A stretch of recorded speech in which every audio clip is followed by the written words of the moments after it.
Depresión espiritual, por Martyn Lloyd-Jones. ¿Por qué estás abatida, oh alma mía? ¿Y por qué te inquietas dentro de mí? Espera en Dios, porque aún le he de alabar, salvación mía y Dios mío.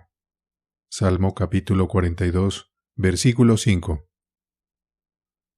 La descripción más sencilla de los 5 libros de los Salmos es que fueron el libro inspirado de oración y alabanza de Israel. Son revelaciones de verdad, no de manera abstracta, sino en los términos de la experiencia humana. La verdad revelada se manifiesta en las emociones, deseos y sufrimientos del pueblo de Dios a través de las circunstancias por las que pasan. Es precisamente porque esa es una descripción tan verídica de ellos que los salmos siempre han resultado ser una gran fuente de consuelo y aliento para el pueblo de Dios a lo largo de los siglos, tanto para los hijos de Israel como para los miembros de la Iglesia cristiana. Aquí podemos observar almas nobles luchando con sus problemas y consigo mismas. Se hablan a sí mismos y a sus almas, abriendo sus corazones, analizando sus problemas, reprendiéndose y animándose.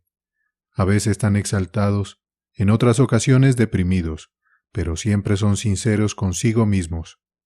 Es por eso que son de un valor tan real para nosotros, si también somos sinceros con nosotros mismos. En este salmo en particular, que proponemos considerar, el salmista está triste y afligido. Por eso clama en palabras dramáticas: ¿por qué estás abatida, oh alma mía? ¿Y por qué te inquietas dentro de mí? Espera en Dios, porque aún le he de alabar, salvación mía y Dios mío. Esta declaración, que tenemos 2 veces en este salmo, se encuentra también en el siguiente salmo. Algunos consideran que el Salmo 43 es parte de la misma declaración y no un salmo separado. Es un asunto que no se puede decidir, y es completamente inmaterial, pero en ambos salmos esta declaración se repite, ya que la encontramos al final del Salmo 43 también. El salmista está dando cuenta de su tristeza, la tristeza de su alma, la condición por la que estaba pasando cuando escribió estas palabras. Nos cuenta la causa de esa tristeza. Probablemente en ese momento en particular se le impedía unirse a otros en la adoración pública en la casa de Dios. Pero no solo eso, claramente estaba siendo atacado por ciertos enemigos. Había quienes estaban haciendo todo lo posible por deprimirlo, y él da cuenta de eso. Sin embargo, estamos principalmente interesados en la forma en que enfrenta la situación y cómo se trata a sí mismo. Nuestro tema, en otras palabras, es lo que podemos describir como depresión espiritual, sus causas y la forma en que debe ser tratada.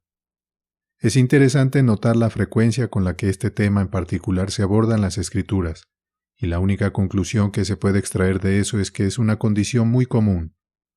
Parece ser una condición que ha afectado al pueblo de Dios desde el principio, ya que se describe y se tratan en el Antiguo y Nuevo Testamento. Eso en sí mismo sería motivo suficiente para llamar la atención sobre ello, pero lo hago también porque, parece ser, en muchos aspectos, el problema peculiar de muchos de los hijos de Dios y la problemática especial que los aqueja en este momento. Hay muchas razones para ello. Una de las principales, sin duda, son los terribles acontecimientos que hemos vivido en esta generación, las 2 guerras y las consiguientes convulsiones. Esa no es de ninguna manera la única razón, pero no tengo duda de que es en parte responsable. Pero sea cual sea la razón, el hecho es que hay un gran número de personas cristianas que dan la impresión de estar infelices. Están abatidas, sus almas están inquietas dentro de ellos, y por eso es que llamo la atención sobre este tema. Al hacer un análisis exhaustivo de este tema, debemos proceder en 2 líneas. En primer lugar, debemos tratar la enseñanza bíblica sobre este asunto, y luego podemos pasar a examinar ciertos ejemplos o ilustraciones notables de la condición en la Biblia, y observar cómo se comportaron las personas involucradas y cómo Dios trata con ellas. Esa es una buena manera de enfrentar cualquier problema en la vida espiritual. Siempre es bueno comenzar con la Biblia, donde hay enseñanza explícita sobre cada condición, y también es bueno mirar ejemplos e ilustraciones de la misma fuente. Podemos ser grandemente ayudados por ambos métodos y quisiera hacer un llamado en este punto a la importancia de seguir ambos. Hay personas que solo están interesadas en las ilustraciones, en las historias, pero si no tenemos cuidado de extraer los principios que se ilustran con las historias, probablemente terminaremos empeorando nuestra propia condición, y aunque hay mucho beneficio en mirar ejemplos e ilustraciones, es muy importante que primero tomemos la enseñanza. Hay muchas personas que parecen estar en problemas porque más o menos viven las experiencias de otras personas, o codician las experiencias de otras personas, y es porque siempre están mirando a personas y sus historias en lugar de comprender primero la enseñanza, que a menudo y gravemente se desvía.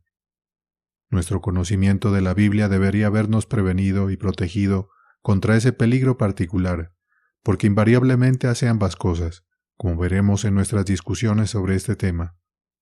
Existe esta gran enseñanza doctrinal, clara y evidente, y luego Dios, en su gracia, ha añadido también las ilustraciones para que podamos ver los grandes principios desarrollándose en la práctica. Casi no es necesario explicar por qué considero importante que enfrentemos esta pregunta en particular. Lo hago en parte por el bien de aquellos que están en esta condición, para que puedan ser liberados de esta infelicidad, esta inquietud, esta falta de paz, esta tensión, este estado inquieto que el salmista describe tan perfectamente en este estado en particular. Es muy triste contemplar el hecho de que hay personas cristianas que viven la mayor parte de sus vidas en este mundo en tal condición. No significa que no sean cristianos, pero sí significa que están perdiendo mucho, están perdiendo tanto que es importante que investiguemos toda condición de la depresión espiritual, tan claramente delineada en este salmo, solo por su propio bien. Pero hay otra razón más importante, y es que debemos enfrentar este problema por el bien del reino de Dios y para la gloria de Dios. En cierto sentido, un cristiano deprimido es una contradicción en términos, y es una recomendación muy pobre para el Evangelio. Estamos viviendo en una época pragmática. Las personas hoy no están principalmente interesadas en la verdad, sino en los resultados. La única pregunta que hacen es, ¿funciona? Están buscando frenéticamente algo que puede ayudarlos.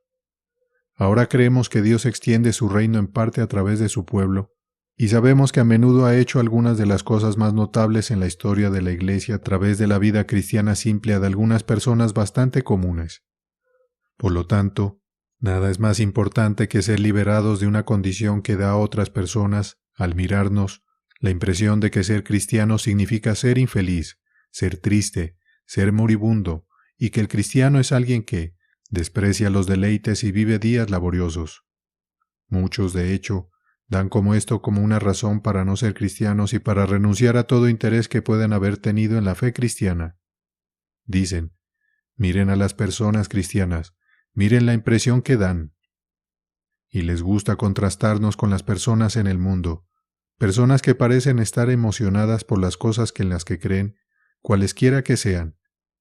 Gritan en sus partidos de fútbol, hablan sobre las películas que han visto, están llenos de emoción y quieren que todos lo sepan. Pero las personas cristianas con demasiada frecuencia parecen estar perpetuamente deprimidas y con demasiada frecuencia dan esta apariencia de infelicidad y falta de libertad y ausencia de alegría. No hay duda de que esta es la razón principal por la cual muchas personas han dejado de interesarse en el cristianismo. Y seamos francos y admitámoslo. Hay un sentido en el que hay una cierta justificación para su actitud, y tenemos que confesar que su crítica es justa. Por lo tanto, es importante no solo por nuestro propio bien, sino también por el bien del reino de Dios y la gloria del Cristo en quien creemos, representarlo a Él y a su causa, su mensaje y su poder de tal manera que los hombres y mujeres, lejos de ser antagonizados, sean atraídos y atraídos mientras nos observan, sin importar nuestras circunstancias o condición. Debemos vivir de tal manera que se vean obligados a decir, ojalá pudiera ser como eso, ojalá pudiera vivir en este mundo y atravesar este mundo como lo hace esa persona. Obviamente, si estamos abatidos nosotros mismos, nunca podremos funcionar de esa manera. Por el momento, quiero dirigir la atención a nuestro tema. Quiero analizar y considerar las causas en general y también ver la forma en que debemos tratar la condición en nosotros mismos si estamos sufriendo de ella. Después de haberlo examinado, estaremos en posición de adentrarnos en una consideración más detallada de la condición y quisiera enfatizar la importancia de hacerlo. Si examinan las obras y escritos de aquellos que son famosos en la historia de la Iglesia en este país por su trabajo en este problema en particular, encontrarán que invariablemente lo trataron de esta manera. Sé que esa no es la moda hoy. Todos estamos tan apurados, queremos todo de inmediato. Creemos que toda verdad se puede expresar en unos pocos minutos. La respuesta a eso es que no se puede, y la razón por la que tantos hoy en día llevan vidas superficiales es porque no se toman el tiempo para examinarse a sí mismos. Permítame usar una ilustración. A menudo escuchamos de personas que tienen dificultades para llevar a cabo algún tratamiento que un médico les ha recetado. Van a un médico y él les da instrucciones. Regresan a casa imaginando que saben exactamente qué hacer, pero cuando llega el momento de llevar a cabo el tratamiento, descubren que el médico no les dio instrucciones lo suficientemente detalladas. Había hecho una declaración general y nunca había entrado en detalles. Así que están perdidos. No saben qué tienen que hacer, ni pueden recordar exactamente cómo se debe aplicar el tratamiento. Lo mismo se aplica a la enseñanza, y el maestro sabio siempre establece sus principios generales primero, pero nunca deja de trabajarlos en detalle. Las declaraciones generales no son suficientes por sí mismas, también debemos bajar al detalle. Por el momento, sin embargo, nos preocupa el cuadro general. En primer lugar, consideremos la condición. Nunca encontraremos una descripción mejor que la que nos ofrece este hombre. Es un retrato extraordinariamente preciso de la depresión espiritual. Lea las palabras, y casi puede ver al hombre abatido y deprimido. Casi puede verlo en su rostro. En este contexto, observe la diferencia entre el versículo 5 y el versículo 11. Toma el versículo 11. ¿Por qué te abates, oh alma mía, y te inquietas dentro de mí? Espera en Dios, porque aún he de alabarlo, salvación mía y Dios mío. En el versículo 5 lo expresa así: ¿por qué te abates, oh alma mía, y por qué te inquietas dentro de mí? Espera en Dios, porque aún he de alabarlo por la ayuda de su presencia. En el versículo 5 declara que la visión del rostro de Dios siempre es útil, pero en el versículo 11 habla de mi rostro. En otras palabras, el hombre que está abatido, inquieto y miserable, que está triste y deprimido, siempre lo muestra en su rostro. Se ve preocupado y se siente preocupado. Basta con mirarlo y se ve su condición. Sí, dice el salmista en efecto, pero cuando realmente miro a Dios, a medida que mejoro, mi rostro también mejora. Él es la salud de mi rostro. Pierdo esa apariencia tensa, demacrada, preocupada, atribulada, y comienzo a lucir tranquilo y sereno, equilibrado y radiante. Esto no es ponerse una máscara, sino algo inevitable. Si estamos deprimidos o infelices, nos guste o no, lo mostraremos en nuestro rostro. Por otro lado, si estamos en la relación correcta con Dios y en una verdadera condición espiritual, eso también debe expresarse inevitablemente en nuestro rostro. Aunque no esté sugiriendo que debamos tener perpetuamente esa sonrisa vana en nuestro rostro, que algunas personas creen que es esencial para manifestar la verdadera alegría cristiana. No necesitas fingir nada, estará allí, no puede evitar expresarse. Él es la salud de mi rostro. Pero miremos nuevamente el retrato de este pobre hombre. Parece como si estuviera cargando todo el universo, por así decirlo, sobre su espalda. Está abrumado, triste, preocupado, perplejo. No solo eso, nos dice que llora. Mis lágrimas han sido mi alimento de día y de noche. Está llorando y doloroso, y todo porque está en un estado de perplejidad y miedo. Está preocupado por sí mismo. Está preocupado por lo que le está sucediendo. Está inquieto por estos enemigos que lo están atacando, insinuando cosas sobre él y su Dios.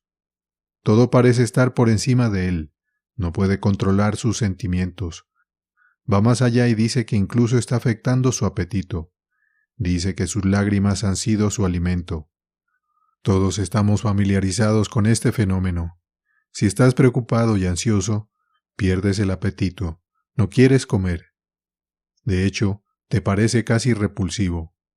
Ahora bien, aunque esta es una condición interesante, incluso desde el punto de vista puramente físico y médico, no debemos detenernos en ella, excepto para enfatizar la importancia de reconocer la imagen que presenta.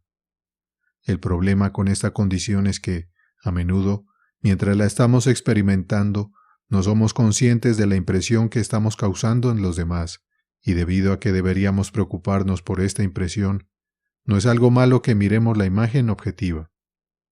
Si tan solo tuviéramos el poder de vernos a nosotros mismos como nos ven los demás, muchas veces sería el paso principal hacia la victoria y la liberación.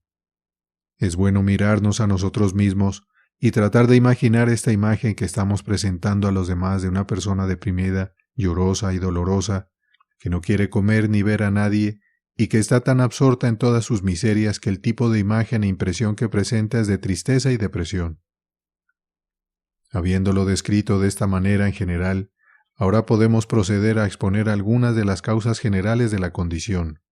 En primer lugar y ante todo, no dudaría en poner temperamento. Después de todo, existen ciertos tipos de personas.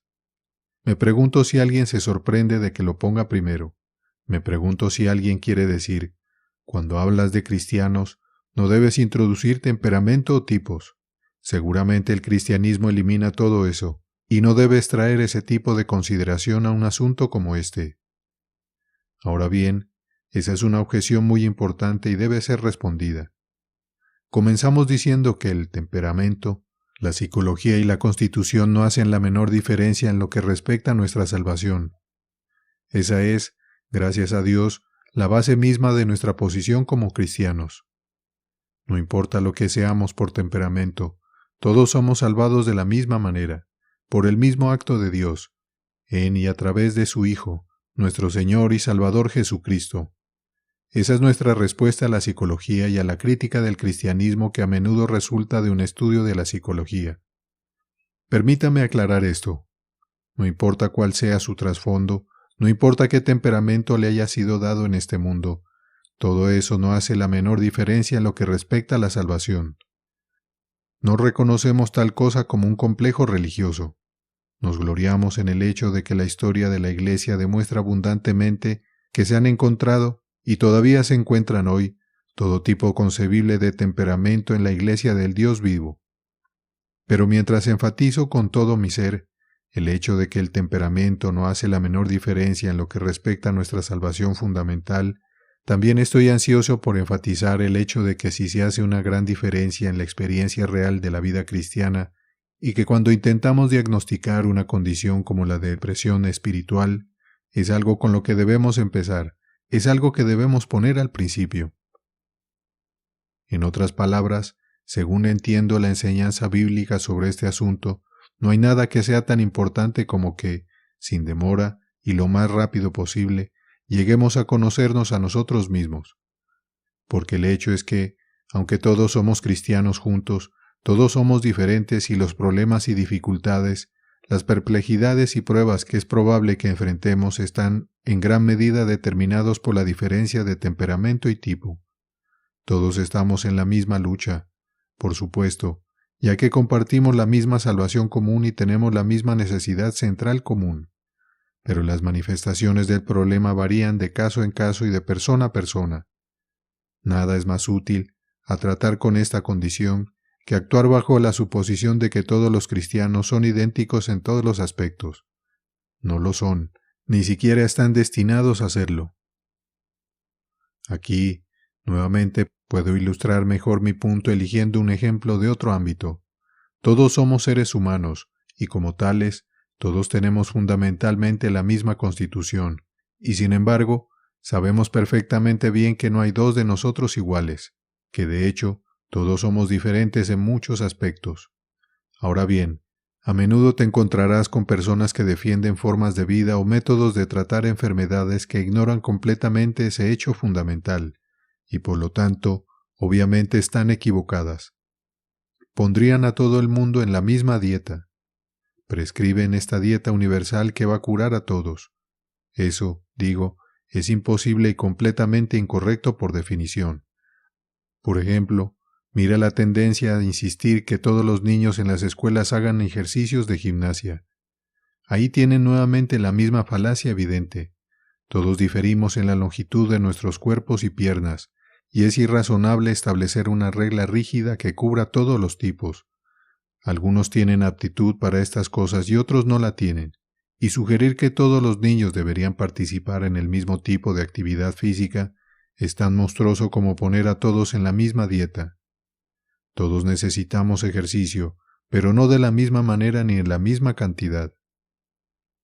Todo esto es a modo de ilustración de la tendencia hacia la regimentación, y el punto que estoy haciendo es que no puedes establecer este tipo de legislación universal como si los hombres fueran máquinas. Es incorrecto en el ámbito físico, como he estado mostrando, y es infinitamente más incorrecto en el ámbito espiritual. Es bastante claro que podemos dividir a los seres humanos en dos grupos principales.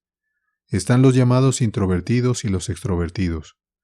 Hay un tipo de persona que generalmente mira hacia adentro y un tipo de persona que siempre está mirando hacia afuera, y es de la mayor importancia que comprendamos no solo a cuál de estos dos grupos pertenecemos, sino también que esta condición de depresión espiritual tiende a afectar más a uno que al otro.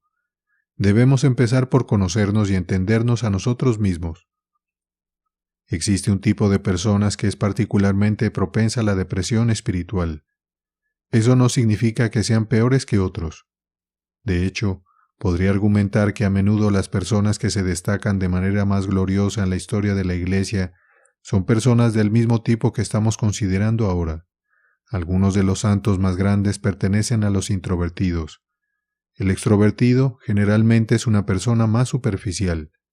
En el ámbito natural, hay un tipo de persona que tiende a estar siempre analizándose a sí misma, analizando todo lo que hace y preocupándose por los posibles efectos de sus acciones, siempre mirando hacia atrás, siempre llena de vanos arrepentimientos. Puede ser algo que se haya hecho una vez y para siempre, pero no puede dejarlo en paz. No puede deshacer lo que se ha hecho, pero aún así pasa su tiempo analizando y juzgándose a sí mismo. Usted está familiarizado con ese tipo de persona. Ahora todo se traslada al ámbito espiritual y a su vida espiritual. En otras palabras, es obvio que el peligro para tales personas es volverse mórbido. Ya he dicho que podría mencionar nombres. Seguramente el gran Henry Martyn pertenecía a este tipo. No puedes leer la vida de ese hombre de Dios sin ver de inmediato la pertenencia al tipo introspectivo. Era un introvertido y sufría de una tendencia obvia a la morbosidad y la introspección. Estos dos términos nos recuerdan que el problema fundamental con estas personas es que no siempre son cuidadosas al tratar la línea de demarcación entre el autoexamen y la introspección. Todos estamos de acuerdo en que debemos examinarnos a nosotros mismos, pero también estamos de acuerdo en que la introspección y la morbosidad son malas. Pero, ¿cuál es la diferencia entre examinarse uno mismo y volverse introspectivo? Sugiero que cruzamos la línea del autoexamen y la introspección cuando, en cierto sentido, no hacemos más que examinarnos a nosotros mismos y cuando ese autoexamen se convierte en el propósito principal de nuestra vida. Estamos destinados a examinarnos periódicamente, pero si siempre lo estamos haciendo, siempre, como si pusiéramos nuestra alma en un plato y la diseccionáramos, eso es introspección. Y si siempre estamos hablando con las personas sobre nosotros mismos y nuestros problemas y dificultades, y siempre vamos a ello con esa especie de ceño fruncido en el rostro y decimos, estoy en grandes dificultades, probablemente significa que estamos todo el tiempo centrados en nosotros mismos. Eso es introspección, y eso a su vez conduce a la condición conocida como morbosidad. Aquí, entonces, es el punto en el que siempre debemos comenzar. ¿Nos conocemos a nosotros mismos? ¿Conocemos nuestro propio peligro particular? ¿Sabemos a qué cosas somos particularmente propensos? La Biblia está llena de enseñanzas sobre eso. La Biblia nos advierte que tengamos cuidado con nuestra fortaleza y con nuestra debilidad. Toma un hombre como Moisés. Se nos dice que fue el hombre más manso que el mundo jamás haya conocido, y sin embargo, su gran pecado, su gran fracaso, estuvo relacionado precisamente con eso. Afirmó su propia voluntad, se enfadó. Tenemos que cuidar nuestra fortaleza y debilidad. La esencia de la sabiduría es darse cuenta de esta cosa fundamental sobre nosotros mismos. Si soy naturalmente un introvertido, siempre debo tener cuidado con eso, y debo advertirme contra eso, no sea que inconscientemente caiga en un estado de morbosidad. El extrovertido debe de la misma manera conocerse a sí mismo y estar alerta contra las tentaciones peculiares a su naturaleza. Algunos de nosotros por naturaleza y por el mismo tipo al que pertenecemos, somos más propensos a esta enfermedad espiritual llamada depresión espiritual que otros. Pertenecemos a la misma compañía de Jeremías, de Juan el Bautista, de Pablo, de Lutero y de muchos otros. Una gran compañía. Sí, pero no puedes pertenecer a ella sin estar inusualmente sujeto a este tipo particular de prueba. Pero pasemos a la segunda causa, las condiciones físicas. ¿Alguien se sorprende de nuevo? ¿Alguien sostiene la opinión de que mientras seas cristiano no importa cuál sea la condición de tu cuerpo? Bueno, pronto te desilusionarás si crees eso. Las condiciones físicas juegan su papel en todo esto. Es muy difícil trazar la línea entre esta causa y la causa anterior, porque el temperamento parece en cierto grado estar controlado por las condiciones físicas, y hay ciertas personas que constitucionalmente, casi en un sentido físico, son propensas a esta condición. En otras palabras, hay ciertas dolencias físicas que tienden a promover la depresión. Thomas Carlyle, supongo, es una ilustración destacada de esto. O toma ese gran predicador que predicó en Londres durante casi 40 años en el siglo pasado, Charles Spurgeon, uno de los verdaderamente grandes predicadores de todos los tiempos. Ese gran hombre estaba sujeto a la depresión espiritual, y la principal explicación en su caso era sin duda el hecho de que sufría de condición gotosa, que finalmente lo mató. Tuvo que enfrentar este problema de la depresión espiritual a menudo en una forma muy aguda. Una tendencia a la depresión aguda es un acompañante infalible de la gota que heredó de sus antepasados. Y hay muchos, descubro, que vienen a hablar conmigo sobre estos asuntos, en cuyo caso me parece bastante claro que la causa del problema es principalmente física. En este grupo, hablando en general, puedes incluir el cansancio, la sobrecarga, la enfermedad, cualquier forma de enfermedad. No puedes aislar lo espiritual de lo físico, porque somos cuerpo, mente y espíritu. Los cristianos más grandes y mejores, cuando están físicamente débiles, son más propensos a un ataque de depresión espiritual que en cualquier otro momento, y hay grandes ejemplos de esto en las Escrituras. Demos una palabra de advertencia en este punto. No debemos olvidar la existencia del diablo, ni permitir que nos atrape considerando como espiritual lo que es fundamentalmente físico. Pero podemos ser cuidadosos en todos los lados al hacer esta distinción, porque si cedemos a nuestra condición física, nos volvemos culpables en un sentido espiritual. Si reconocemos, sin embargo, que lo físico puede ser en parte responsable de nuestra condición espiritual y hacemos concesiones por eso, seremos mejores para tratar con lo espiritual. Otra causa frecuente de la depresión espiritual es lo que podemos describir como una reacción después de una gran bendición, una reacción después de alguna experiencia inusual y excepcional. Espero llamar la atención en algún momento sobre este caso de Elías bajo el enebro. No hay duda en mi mente de que su principal problema era que estaba sufriendo una reacción después de lo que había sucedido en el Monte Carmelo. Primera de Reyes, capítulo 19. Abraham tuvo la misma experiencia. Génesis, capítulo 15. Por esa razón, cuando las personas vienen a mí y describen alguna experiencia notable que han tenido, aunque me regocijo con ellos y doy gracias a Dios, siempre los observo cuidadosamente después y siempre estoy en guardia y aprensivo en su nombre, no sea que produzca una reacción. Eso no necesita suceder, pero a menos que seamos conscientes del peligro, puede ocurrir.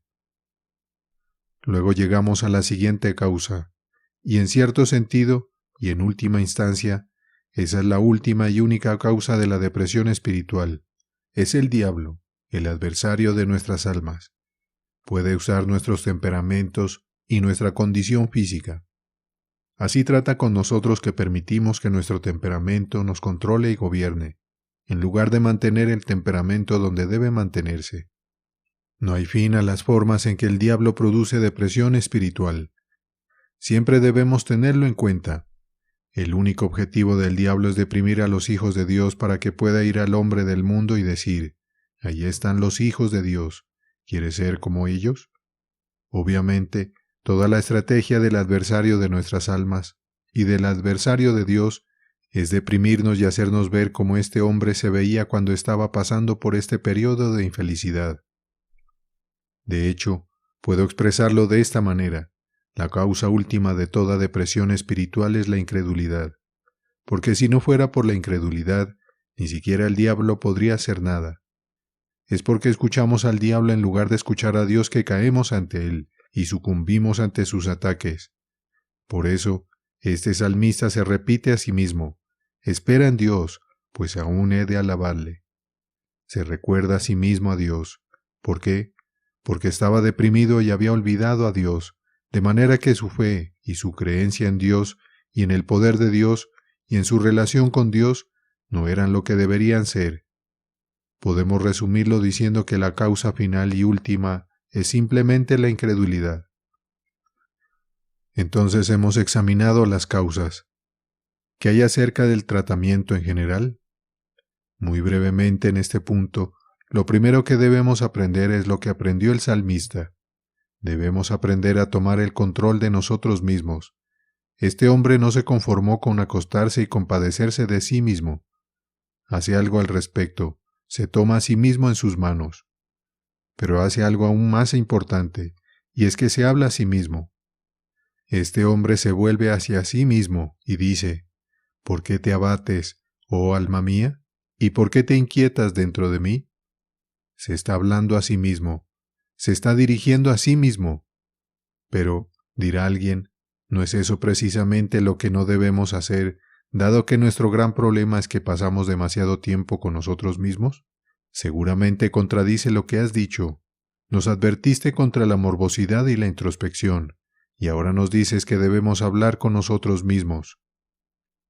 ¿Cómo reconciliamos las dos cosas? De esta manera.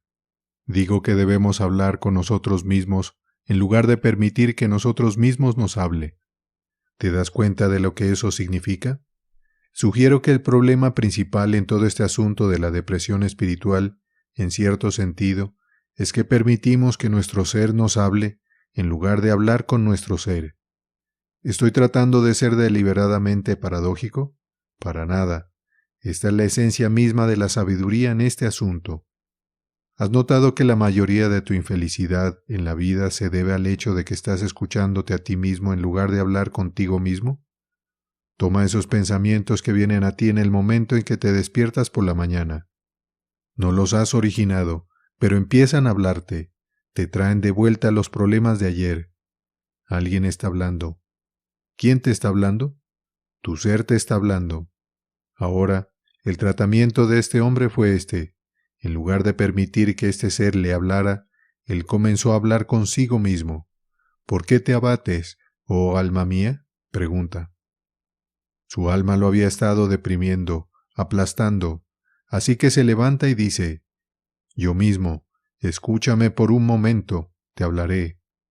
¿Sabes a lo que me refiero? Si no lo haces, has tenido muy poca experiencia. El arte principal en el asunto de la vida espiritual es saber cómo manejarte a ti mismo. Debes tomar el control de ti mismo, debes dirigirte a ti mismo, predicarte a ti mismo, cuestionarte a ti mismo. Debes decirle a tu alma, ¿por qué te abates? ¿Qué derecho tienes a estar inquieta? Debes volverte a ti mismo, reprenderte a ti mismo, condenarte a ti mismo, exhortarte a ti mismo, animarte a ti mismo, recordarte lo que sabes, en lugar de escucharte plácidamente y permitirte que te arrastre hacia abajo y te deprima, porque eso es lo que siempre hará, si le permites estar en control. El diablo se apodera del ser y lo utiliza para deprimirnos. Debemos levantarnos como lo hizo este hombre y decir, ¿por qué te abates? ¿Por qué te inquietas dentro de mí? Deja de ser así. Espera en Dios, pues aún he de alabarle por la ayuda de su presencia, Él, que es la salud de mi rostro y mi Dios. La verdadera fundación.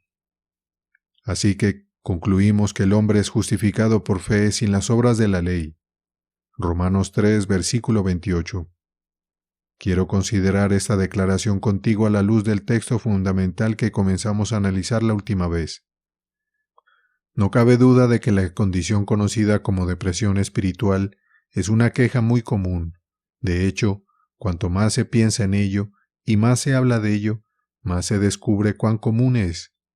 Estamos considerando esta condición porque, como he sugerido, hay al menos dos grandes razones para hacerlo. La primera es que es muy triste que alguien permanezca en tal condición. Pero la segunda razón es aún más seria e importante, y es que esas personas son representantes muy pobres de la fe cristiana.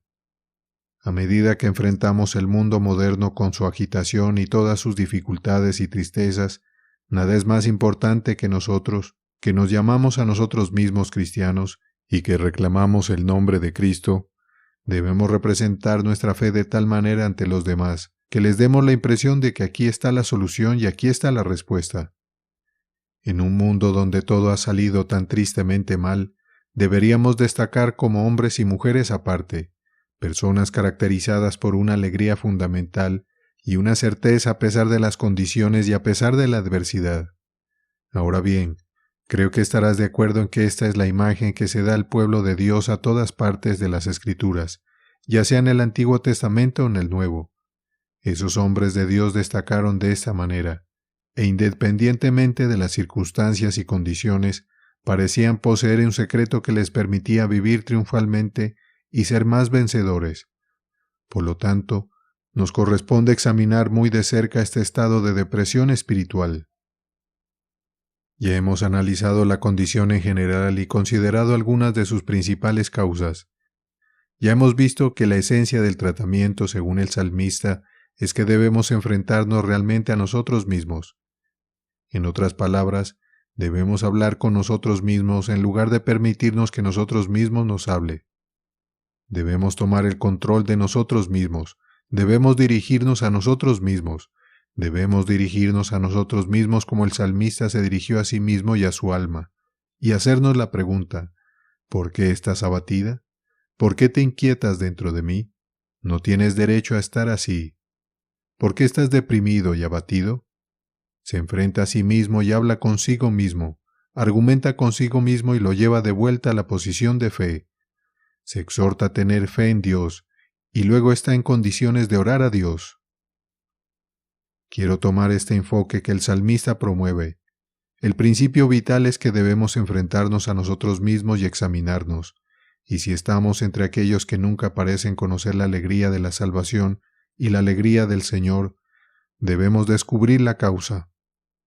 Las causas son muchas, y me parece que la esencia de la sabiduría en este asunto es abordar estas causas una por una y tratarlas en detalle. Nada debe darse por sentado. De hecho, podría establecerse fácilmente que la causa principal de problemas de este asunto es la tendencia fatal a dar las cosas por sentado. Cada vez más descubro que esto es así cuando hablo con otros acerca de estos asuntos. Hay muchas personas que parecen no llegar nunca a la verdadera posición cristiana porque no tienen claridad en sus mentes acerca de ciertos asuntos primarios, ciertas cosas fundamentales que deberían tratarse desde el principio. Con el riesgo de ser malinterpretados en este punto, vamos a expresarlo de la siguiente manera. La dificultad particular con la que estamos lidiando tiende, según descubro, a ser común entre aquellos que han sido criados de manera religiosa en lugar de aquellos que no lo han sido.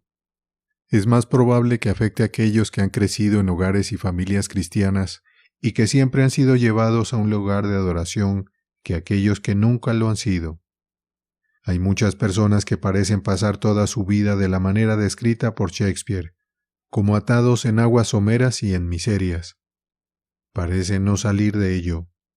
Están en el ámbito de la iglesia y están muy interesados en las cosas cristianas. Sin embargo, cuando los comparas con la descripción del Nuevo Testamento, del nuevo hombre en Cristo, ves de inmediato que hay una gran diferencia. De hecho, ellos mismos lo ven, y a menudo esta es la causa principal de su depresión e infelicidad. Ven a otros cristianos regocijándose y dicen, bueno, no puedo decir que sea como ellos, esa persona tiene algo que yo no tengo. Y darían todo el mundo si pudieran obtener algo que la persona tiene. Agarran biografías cristianas y leen la vida de varios santos que han adornado la vida de la iglesia cristiana y admiten de inmediato que no son como ellos. Saben que nunca han sido como ellos y que hay algo en esas personas obviamente disfrutaban y que ellos mismos nunca han tenido. Hay muchas personas que en esta situación desafortunada, la vida cristiana les parece un problema constante y siempre hacen la misma pregunta: ¿por qué no puedo llegar allí? ¿Por qué no puedo ser así? Leen libros que pretenden dar instrucciones sobre el camino de la vida cristiana, asisten a reuniones y conferencias, siempre buscando algo que no encuentran, y están abatidos, sus almas están abatidas, y se inquietan dentro de ellos. Ahora es de vital importancia, al enfrentarnos a esas personas, asegurarnos de que tengan claridad en sus mentes acerca de los principios primarios y fundamentales de la fe cristiana. Muchas veces he descubierto al hablar con ellos que su verdadera dificultad radica justo aquí. No diría que no son cristianos, pero sugiero que son lo que llamaríamos cristianos miserables. Romanos 7, versículo 24. Simplemente porque no han entendido la forma de salvación y por esa razón todas sus creencias y esfuerzos han sido más o menos inútiles. A menudo se concentran en la cuestión de la santificación, pero eso no les ayuda porque no han entendido la justificación. Al asumir que estaban en el camino correcto, asumen que todo lo que tienen que hacer es seguir adelante. Es un punto teológico interesante si tales personas son cristianas o no. Personalmente, diría que lo son. El ejemplo clásico es, por supuesto, John Wesley. Difícilmente diría que John Wesley no era cristiano hasta 1738, pero estoy seguro de esto, que John Wesley no había entendido la forma de salvación como la justificación solo por la fe hasta 1738. En cierto sentido, había suscrito completamente a la enseñanza de la Biblia, pero no la había entendido ni la había comprendido completamente. No tengo dudas de que, si lo hubiera cuestionado, habría dado respuestas correctas incluso sobre la muerte de nuestro Señor, y sin embargo, en su experiencia, no tenía claridad acerca de la justificación por la fe.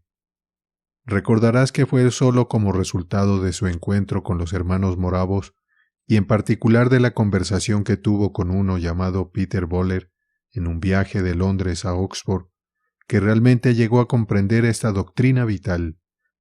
Allí estaba un hombre que había estado tratando de encontrar la felicidad en su vida cristiana haciendo cosas, predicando a los prisioneros en Oxford, renunciando a su membresía en su colegio y enfrentando los peligros de cruzar el Atlántico para predicar a los paganos en Georgia. Estaba tratando de encontrar la felicidad viviendo la vida de una manera determinada. De hecho, el problema principal de John Wesley realmente fue que nunca había entendido ni abrazado completamente la doctrina de la justificación por la fe. No había entendido este versículo que estamos considerando. Así que concluimos que el hombre es justificado por fe sin las obras de la ley. Parece casi imposible que tal hombre, que había crecido en un hogar excepcionalmente piadoso y que había pasado toda su vida y todo su tiempo en la obra cristiana, estuviera equivocado en un punto tan fundamental y estuviera equivocado desde el principio, pero así fue. Sugiero que esto es lo que sucede con un gran número de personas todavía. Han asumido que están en lo correcto acerca de las primeras cosas, pero que nunca han estado en lo correcto acerca de su justificación, y es justo aquí donde el diablo causa confusión. Le conviene que tales personas se preocupen por la santificación, la santidad y varias otras cosas, pero nunca podrán estar en lo correcto hasta que estén en lo correcto aquí, y por eso debemos comenzar con esto. No sirve de nada seguir tratando con las superestructuras si la base no está correcta. Por lo tanto, comenzamos con esta gran doctrina. Esta confusión es un viejo problema. En cierto sentido, es la obra maestra de Satanás. Incluso nos animará a ser justos siempre y cuando nos tenga confundidos en este punto. Que lo está haciendo en este momento actual es claro por el hecho de que la persona promedio en la iglesia parece considerar a los hombres como cristianos simplemente porque hacen buenas obras, aunque puedan estar completamente equivocados acerca de esta verdad preliminar. Es un problema antiguo, y fue el problema esencial con los judíos. Es lo que nuestro Señor estaba diciendo continuamente a los fariseos, y ciertamente fue el principal argumento que el apóstol Pablo tuvo con los judíos. Estaban completamente equivocados con respecto a toda la cuestión de la ley, y el problema principal era mostrarles la vista correcta de ella. Los judíos creían que la ley fue hecha por Dios para que el hombre pudiera salvarse guardándola. Decían que todo lo que tenían que hacer era guardar la ley, y que si guardaban la ley, se justificarían a sí mismos, y que si llevabas tu vida de acuerdo con la ley, Dios te aceptaría y serías grato a sus ojos. Y creían que podían hacerlo porque nunca habían entendido la ley. Le dieron su propia interpretación y la convirtieron en algo que estaba al alcance de su mano. Y así pensaban que todo estaba bien. Esa es la imagen de los fariseos que se presenta en los Evangelios y en todo el Nuevo Testamento. Fue todo el problema esencial con los judíos, y todavía es la esencia del problema con muchas personas. Tenemos que darnos cuenta de que hay ciertas cosas acerca de las cuales debemos estar perfectamente claros antes de que realmente podamos tener paz y disfrutar de la vida cristiana. Este punto preliminar es uno que podemos abordar mediante una exposición general de la enseñanza de este tercer capítulo de la Epístola a los Romanos. Los primeros 4 capítulos de esta gran y poderosa epístola están realmente dedicados a este único tema. Lo que Pablo estaba ansioso por dejar claro era este mensaje sobre la justicia de Dios que es únicamente por la fe en Jesucristo. Ya lo había dicho en el capítulo 1, versículos 16 y 17. Porque no me avergüenzo del Evangelio, porque es poder de Dios para salvación a todo aquel que cree, al judío primeramente y también al griego. Porque en el Evangelio la justicia de Dios se revela por fe y para fe, como está escrito, mas el justo por la fe vivirá. Sí, pero la pregunta era, ¿por qué no todos creían eso? ¿Por qué esto no era aceptado casi automáticamente por todos los que escuchaban, como la mejor noticia que jamás había llegado al mundo? La respuesta es que no creían porque no veían la necesidad de ello. Tenían la visión equivocada de la justicia. La justicia de la que Pablo habla significa estar en lo correcto con Dios. No hay felicidad finalmente, no hay paz, no hay alegría excepto si estamos en lo correcto con Dios. Eso es algo en lo que todos están de acuerdo. Eso es asentido tanto por el cristianismo miserable como por el cristianismo seguro. Sí, pero toda la diferencia entre uno y otro es que el primero, el cristianismo miserable, está equivocado en sus ideas sobre cómo se obtiene esta justicia con Dios.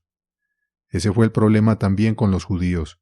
Sostenían, como les he recordado, que esta justicia se alcanza mediante la conformidad a la ley tal como la entendían y cumpliéndola. Pero toda su visión de la ley estaba completamente equivocada. La pervirtieron, con el resultado de que aquello que Dios les había dado para promover su camino de salvación se había convertido en sus manos en el principal obstáculo para ello. Entonces, ¿cuál es la enseñanza? Hay ciertos principios simples acerca de los cuales debemos estar completamente claros antes de que podamos esperar disfrutar de esta salvación cristiana. El primero es la convicción del pecado. Debemos estar absolutamente claros acerca de nuestra pecaminosidad. Aquí sigo el método del apóstol Pablo y planteo una objeción imaginaria. Imagino a alguien diciendo de inmediato, ¿vas a predicarnos sobre el pecado? ¿Vas a predicar sobre la convicción del pecado? Dices que tu objetivo es hacernos felices, pero si vas a predicarnos sobre la convicción del pecado, seguramente eso nos hará aún más infelices. ¿Estás tratando deliberadamente de hacernos miserables y desdichados? A lo que la simple respuesta es sí. Esa es la enseñanza del gran apóstol en estos capítulos. Puede sonar paradójico, el término no importa, pero más allá de cualquier duda, esa es la regla y no hay excepciones. Debes ser hecho miserable antes de poder experimentar la verdadera alegría cristiana. De hecho, El problema real del cristiano miserable es que nunca ha sido verdaderamente hecho miserable debido a la convicción del pecado. Ha pasado por alto el preliminar esencial para la alegría y ha asumido algo que no tiene derecho a asumir. Permíteme ponerlo nuevamente en una declaración bíblica. ¿Recuerdas al anciano Simeón sosteniendo al niño Jesús en sus brazos? Dijo algo muy profundo cuando dijo: «Este niño está puesto para caída y para levantamiento de muchos en Israel». No hay levantamiento hasta que haya habido una caída preliminar. Esa es una regla absoluta y, sin embargo, esto es lo que está siendo tristemente olvidado por tantos hoy. Pero la Escritura tiene su orden, y su orden debe ser observado si queremos observar los beneficios de la salvación cristiana. En última instancia, lo único que va a llevar a un hombre a Cristo y hacer que confíe solo en Cristo es una verdadera convicción del pecado. Nos desviamos porque no somos verdaderamente convictos de nuestro pecado. Por eso digo que este es en particular el problema de todos aquellos que han sido criados de manera religiosa o cristiana. Su principal problema, a menudo, es la idea equivocada del pecado. Recuerdo una persona expresando esto de manera muy dramática en una ocasión. Era una mujer que había sido criada en un hogar muy religioso, que siempre había asistido a un lugar de adoración y que había estado ocupada y activamente involucrada en la vida de la iglesia. En ese momento era miembro de una iglesia en donde varias personas habían sido convertidas repentinamente del mundo y de diversos tipos de vidas pecaminosas, como la embriaguez y cosas similares. Recuerdo bien que me dijo: «¿Sabes? Casi desearía no haber sido criada de la manera en que fui criada. Desearía haber estado viviendo su tipo de vida para poder tener su maravillosa experiencia». ¿Qué quería decir? Lo que realmente estaba diciendo era que nunca se había visto a sí misma como pecadora. ¿Por qué no? Hay muchas razones. Ese tipo de personas piensan el pecado solo en términos de acción, en términos de pecados. No solo eso, sino en términos de ciertas acciones particulares solamente. Entonces, su tendencia es pensar que, porque no han sido culpables de esas cosas particulares, no son realmente pecadores en absoluto. De hecho, a veces lo expresan claramente y dicen: «Nunca me he considerado realmente como pecadora». Pero por supuesto, eso no es sorprendente, ya que mi vida ha estado resguardada desde el principio. Nunca he sentido la tentación de hacer estas cosas, por lo que no es sorprendente que nunca me haya sentido pecadora. Ahí vemos la esencia misma de esta falacia. Su pensamiento se basa en acciones particulares, y en comparaciones con otras personas y sus experiencias, y así sucesivamente. Por esta razón, nunca han tenido una verdadera convicción del pecado, y debido a eso, nunca han visto claramente su necesidad absoluta del Señor Jesucristo. Han escuchado predicar que Cristo ha muerto por nuestros pecados, y dicen que lo creen, pero nunca han conocido realmente su absoluta necesidad de ello por sí mismos. Entonces, ¿cómo pueden ser convencidas del pecado estas personas? Ese es el tema de Pablo en este tercer capítulo de su epístola a los Romanos. Realmente ha estado tratando esto a lo largo del segundo capítulo también. Esta es su forma de hacerlo. Esta es su gran tesis. No hay justo, ni aun uno. Todos se han extraviado. A una se hicieron inútiles. No hay quien haga lo bueno. No hay ni siquiera uno. ¿Quiénes son todos estos? Él sigue diciéndonos: judíos y gentiles por igual. Los judíos, por supuesto, estarían de acuerdo en que los gentiles eran ciertamente pecadores, fuera del camino, pecadores contra Dios. Pero espera un momento, dice Pablo en efecto, ustedes también son pecadores. La razón por la que los judíos odiaban a Cristo y lo crucificaron, toda la explicación del escándalo de la cruz, la razón por la que Pablo fue tratado como lo fue por sus propios compatriotas, que odiaban la fe cristiana, fue porque la fe cristiana afirmaba que el judío era también pecador como el gentil. Afirmaba que el judío, la persona que pensaba que siempre había vivido una vida justa y religiosa, era tan pecador como el pecador más flagrante entre los gentiles. Todos han pecado. Judíos y gentiles son igualmente condenados ante Dios. Lo mismo es cierto hoy. Si nos preocupa la convicción del pecado, lo primero que debemos hacer es dejar de pensar en pecados particulares. Cuán difícil nos resulta a todos esto. Todos tenemos estos prejuicios. Limitamos el pecado a ciertas cosas solamente, y porque no somos culpables de ellas, pensamos que no somos pecadores. Pero ese no es el camino para conocer la convicción del pecado. No fue de esa manera que John Wesley llegó a verse a sí mismo como pecador. ¿Recuerdas lo que lo llevó a una convicción de pecado? Comenzó cuando vio la forma en que algunos hermanos moravos se comportaban durante una tormenta en el Atlántico Medio. John Wesley estaba aterrorizado por la tormenta y tenía miedo de morir. Los moravos no lo estaban. Parecían estar tan felices en medio del huracán y en medio de la tormenta como cuando el sol brillaba. John Wesley se dio cuenta de que tenía miedo de la muerte. De alguna manera no parecía conocer a Dios como estas personas lo conocían. En otras palabras, comenzó a sentir su necesidad, y eso es siempre el comienzo de una convicción de pecado.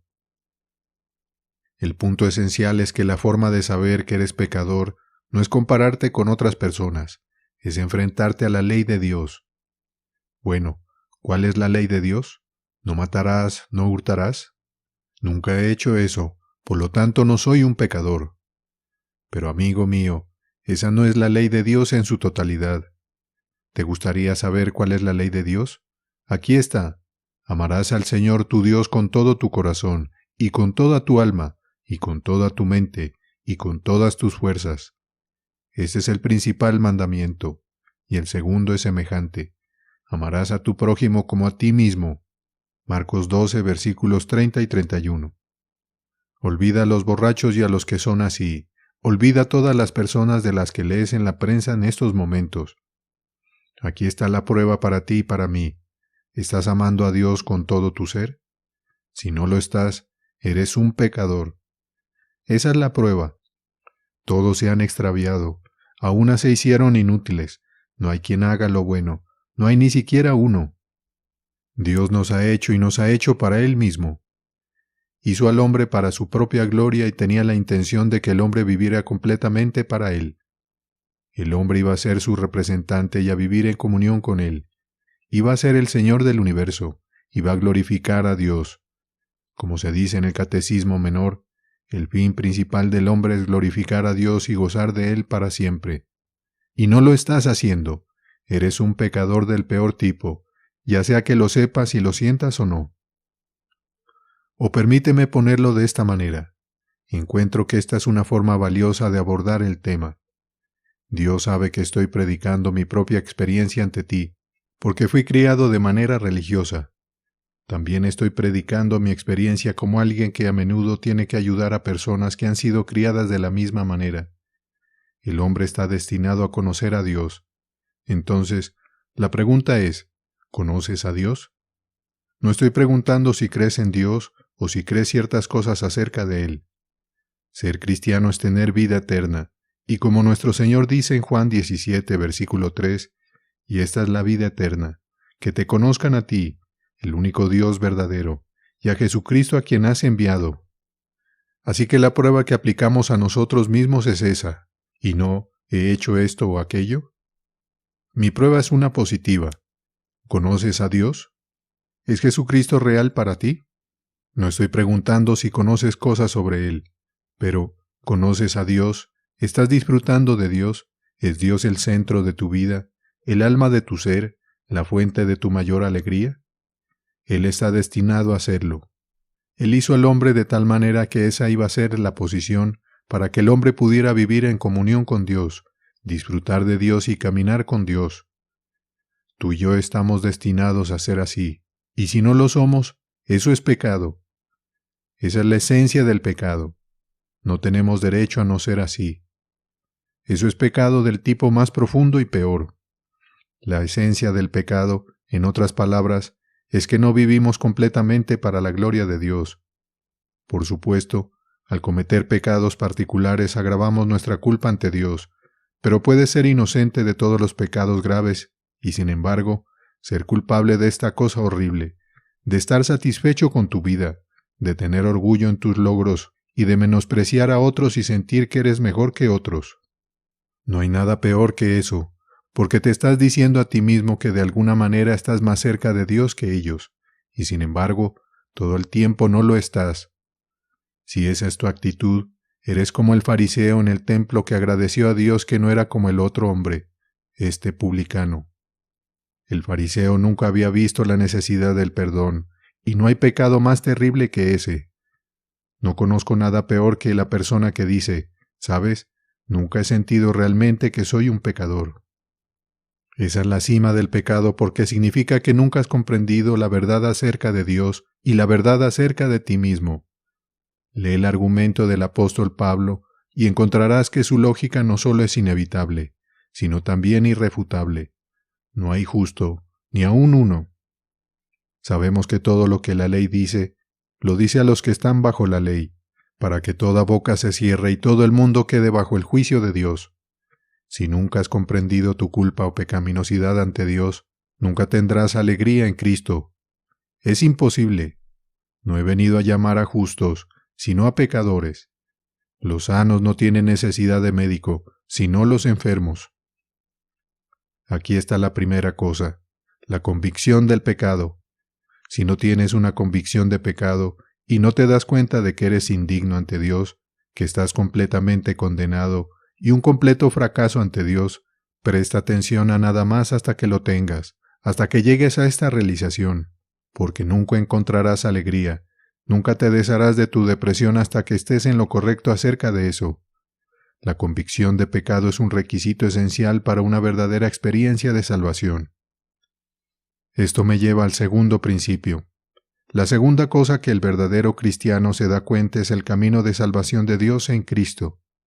Esta es la gran buena noticia. Eso es lo que estoy predicando. Dice Pablo, en efecto, a los romanos.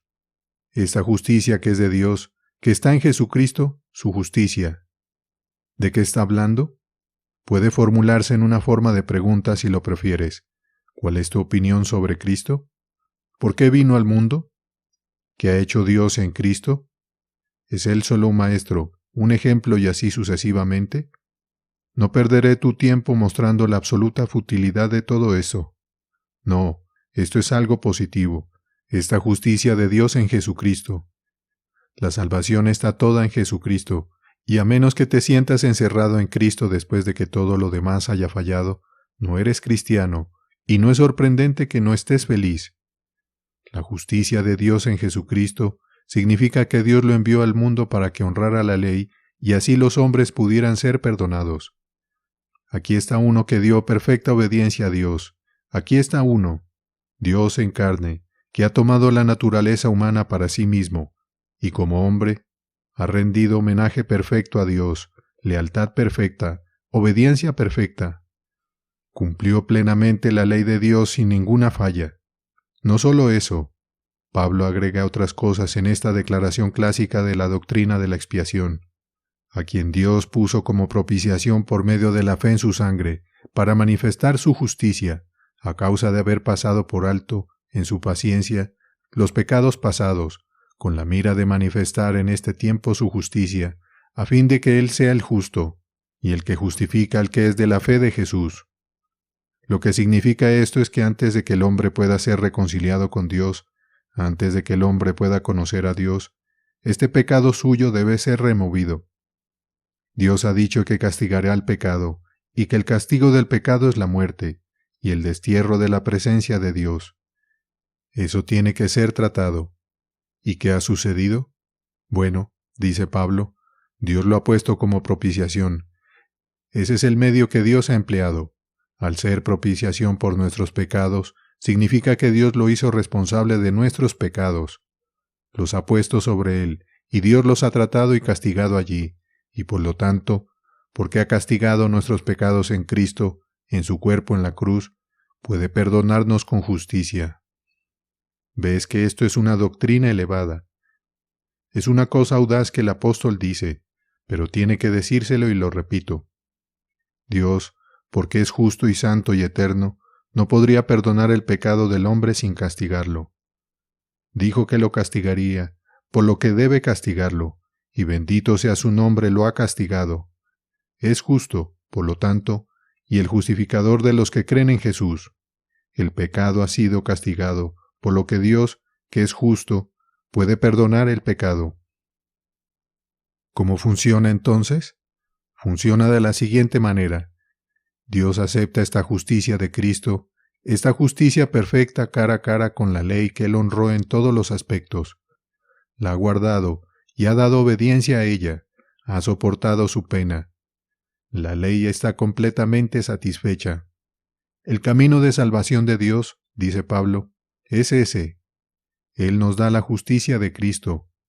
Si hemos visto nuestra necesidad y vamos a Dios y la confesamos, Dios nos dará la justicia del Hijo, la imputa a nosotros que creemos en Él, y nos considera justos, y nos declara y pronuncia justos en Él. Ese es el camino de la salvación, el camino cristiano de la salvación, el camino de la salvación a través de la justificación por la fe. Así que llegamos a esto, que veo y creo, y no miro a nada ni nadie más que al Señor Jesucristo. Me gusta la forma en que Pablo lo expresa. Pregunta, ¿dónde, pues, está la jactancia? Queda excluida. ¿Por cuál ley?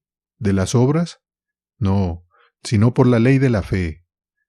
Judíos insensatos, dice Pablo, se jactan de que han sido circuncidados, que tienen los oráculos de Dios y que son el pueblo de Dios. Deben dejar de hacerlo. No deben apoyarse en el hecho de que tienen esta tradición y que son hijos de sus antepasados. No hay jactancia. Deben apoyarse exclusivamente en el Señor Jesucristo y en su obra perfecta. El judío no es superior al gentil en este aspecto. Todos han pecado y están destituidos de la gloria de Dios. Miramos a Cristo y solo a Cristo, y no a nosotros mismos en ningún aspecto. Para hacerlo bastante práctico, permíteme decir que hay una manera muy simple de probarte a ti mismo para saber si crees eso. Nos traicionamos a nosotros mismos por lo que decimos.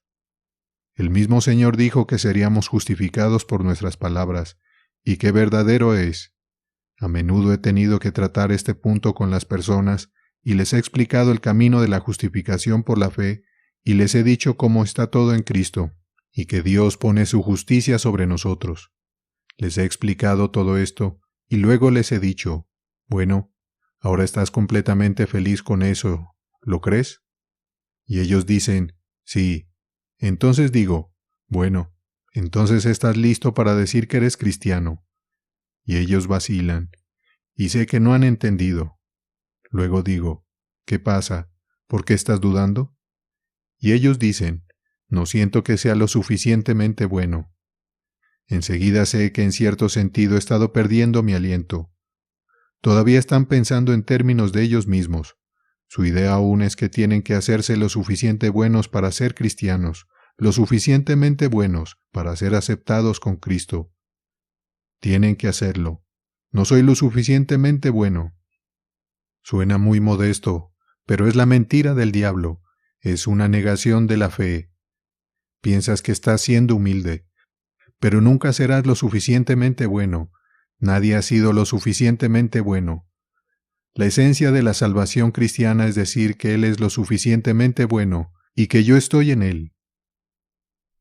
Mientras sigas pensando en ti mismo y diciendo, ah, sí, me gustaría, pero no soy lo suficientemente bueno, soy un pecador, soy un gran pecador, estás negando a Dios y nunca serás feliz.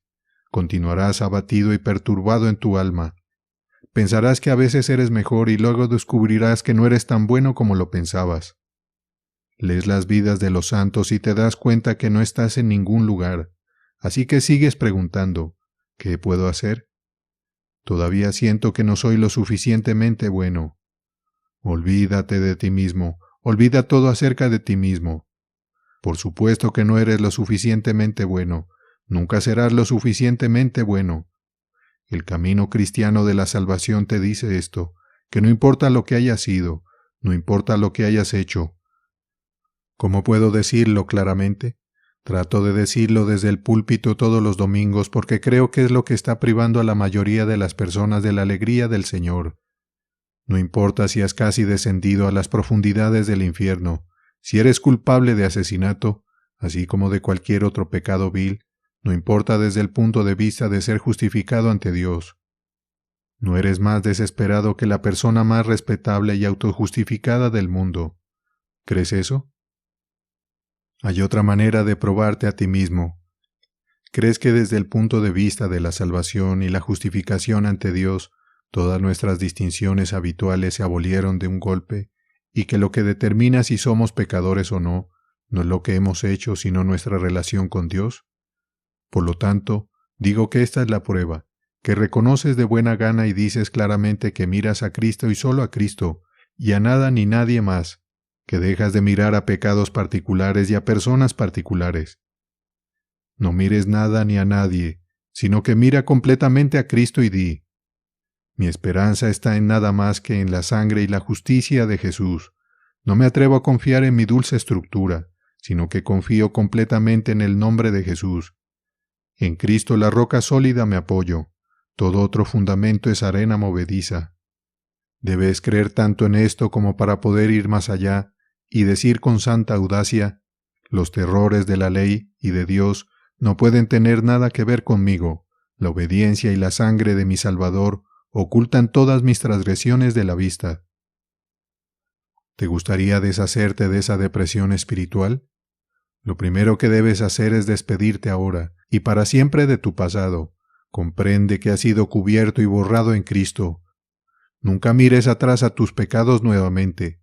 Di: está terminado, está cubierto por la sangre de Cristo. Ese es tu primer paso. Toma ese paso y termina contigo mismo, y todo este discurso sobre la bondad propia, y mira al Señor Jesucristo. Solo entonces la verdadera felicidad y alegría serán posibles para ti. Lo que necesitas no es hacer resoluciones para vivir una mejor vida, comenzar a ayunar y sudar y orar. No, solo comienza a decir: en Él solo pongo mi fe, quien murió por mis transgresiones para expiarlas. Toma ese primer paso y descubrirás que inmediatamente comenzarás a experimentar una alegría y una liberación que nunca has conocido en tu vida antes. Así que concluimos que el hombre es justificado por la fe sin las obras de la ley. Bendito sea el nombre de Dios por una salvación tan maravillosa para pecadores desesperados.